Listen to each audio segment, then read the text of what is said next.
En fait, pendant tout ce temps, on a créé de la surface, créé des murs, fait des fondations, et c'était pas forcément aussi intéressant à filmer qu'une démolition.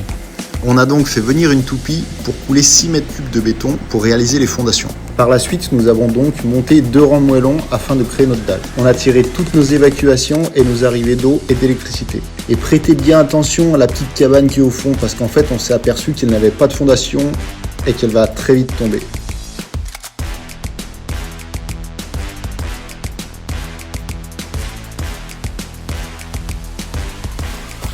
Bon, les débuts étaient un peu hésitants parce qu'on n'avait jamais fait ça de notre vie. On avait une bétonnière dans un état un peu douteux, mais qui a finalement très bien fait le job. Et on avait une magnifique journée de soleil en ce mois de novembre.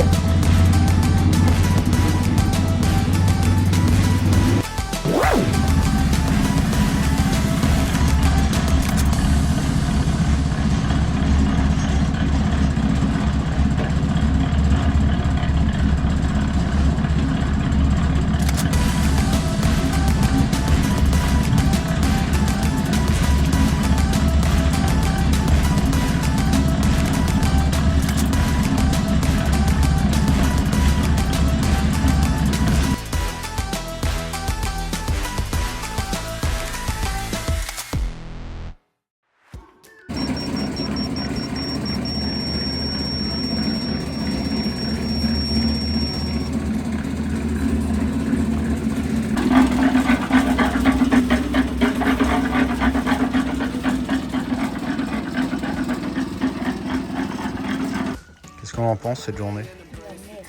Pourquoi? Je déteste ça. Attends.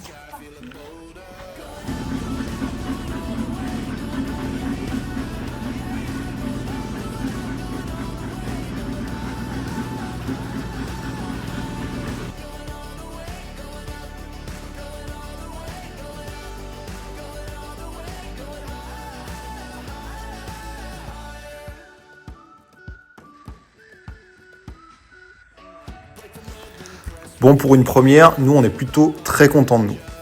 Viendra ensuite la chute du mur intérieur. On a fait faire l'ouverture par un maçon parce que là franchement on ne se sentait pas de le faire et de mettre en péril le bâtiment.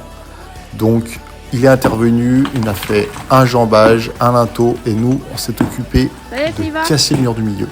On a ensuite trié toutes les pierres, les grosses, les petites et les gravats parce que je pense qu'on va s'en resservir par la suite pour soit de la maçonnerie, soit de la décoration comme du parement.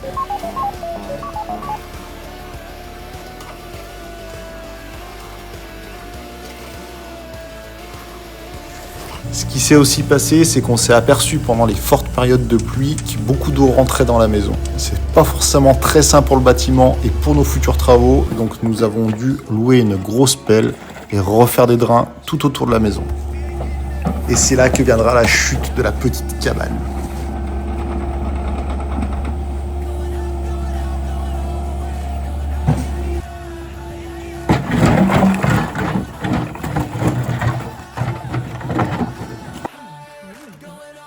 Non, c'est un drain.